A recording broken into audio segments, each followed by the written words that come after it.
All right, let's jump straight into today's explainer. We're looking at the exclusive cinematic story of Captain Vexis. Now, this isn't your standard hero's journey. This is a grim, dark tale of absolute betrayal, the brutal death of a hero's morality, and a frankly terrifying transformation. We're going to break down the exact mechanics of how a champion of justice gets broken down to his core and rebuilt into a complete tyrant. To really grasp this descent into darkness, we have to ask ourselves a pretty heavy question. What kind of cosmic cruelty does it take to completely strip away a champion's humanity? Like, how much pressure do you have to apply for the ultimate good guy to look at the universe and decide, you know what, being a monster is literally the only logical choice left? Well, to answer that, we're actually going to start at the terrifying end of the story. Right here, we have Captain Vexis reborn as a lawful evil tyrant. Notice the glowing red eye, those dark, ash-charred scales, and that crushing grip on the blue feather. The scales of justice have been completely replaced by an iron fist. He went in seeking justice, but the official record puts it perfectly. The climb continues, but the hero is dead. Part 1. The Golden Origin. Now, to truly appreciate the sheer tragedy of the monster he becomes, we have to wind the clocks back. You really can't understand the ash without first seeing the gold. This was Vexis in his absolute prime, a lawful good paragon. I mean, look at him, bathed in the golden light of the cosmic treaties he swore to protect. His pristine uniform and confident posture just scream nobility as he goes about arresting temporal fugitives. He is the literal embodiment of the law, saying, "I am Captain Vexis, and I am here to serve the scales of justice." He believed in the system, you know? He truly believed that if you followed the rules, the universe made sense. Moving into Part 2, a commander's betrayal. This noble foundation doesn't just crack, it shatters. And the wild part is, Vexis doesn't fall because he gives into temptation. He falls because he discovers a horrifying truth about the very forces he's been serving. It all starts unraveling rapidly in the halls of time. Vexis realizes the ticking of the clocks is out of sync. His own commander has violently violated the cosmic treaties. The commander actually took Vexis's crew and his mate hostage just to selfishly manipulate the timeline. The people writing the laws were literally breaking them to rewrite reality itself. And the horror of this betrayal is just absolute. When Vexis demands accountability, he drops to his knees, pleading for his loved ones against an absolutely merciless system, demanding his commander honor his word. And the commander's response? He punishes that loyalty by declaring Vexis a pirate.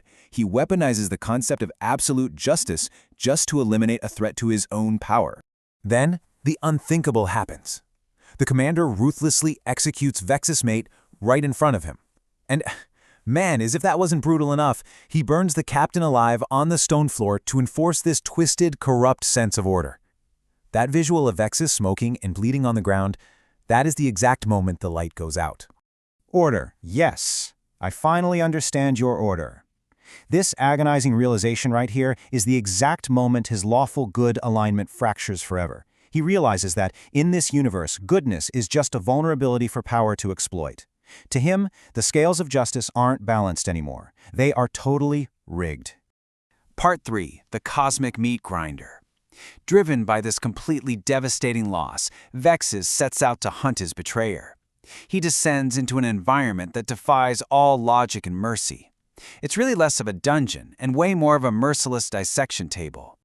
He enters the Broken Tavern. Now, this place isn't just trying to kill its challengers, it applies absolute pressure to mutate and weaponize their trauma, forcing a system known as equivalent sacrifice. The universe is starving, and it demands pieces of your soul and your flesh before it lets you move forward.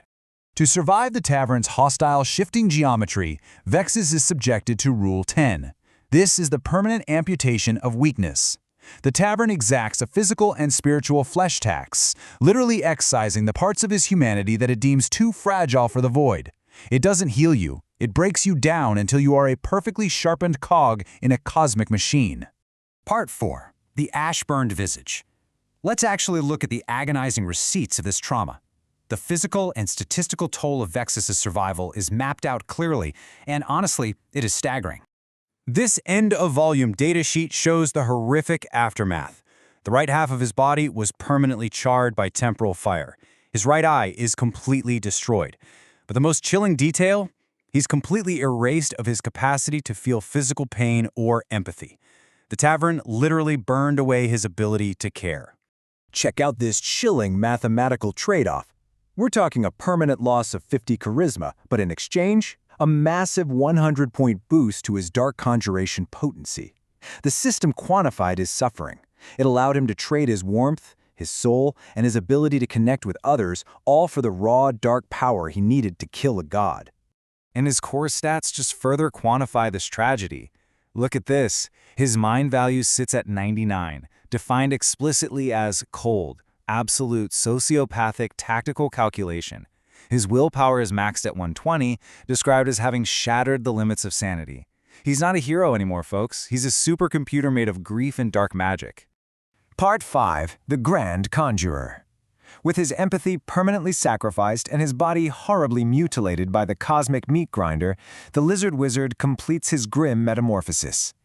Reborn as the lawful evil Grand Conjurer, Vexis completely shatters those old scales of justice. He is ruling the battlefield with bloody iron. Notice those white-armored Aegis soldiers, the very enforcers he used to be? They're instantly impaled on massive, jagged, dark spikes. No trial, no arrest. There is only execution. This chilling declaration perfectly sums up his new philosophy. If mercy is a crime, then I will become the judge, the jury, and the executioner. The victim has weaponized his consequences to become the system's absolute apex predator. He figured out that the only way to beat a rigged game is to become the one holding the axe. Driven entirely by sociopathic calculation rather than any heroic ideals, he matches the cosmic forces blow for blow. He tears through an angelic guardian with raw, abyssal, purple energy. It's such a striking contrast, isn't it? The divine, white light of the Sentinel clashing right against the dark, corrupted magic of a hero who was forced to rot just to survive. And this entire journey leaves us with a haunting final thought about the true nature of justice. Yes, Vexis survived. He gained the absolute power to enforce his will. But if the universe demands your empathy, your loved ones, and half your physical body as an equivalent sacrifice just to stand on the battlefield, what exactly is left to win? The monster is dead, for sure, but so is the man who set out to slay it.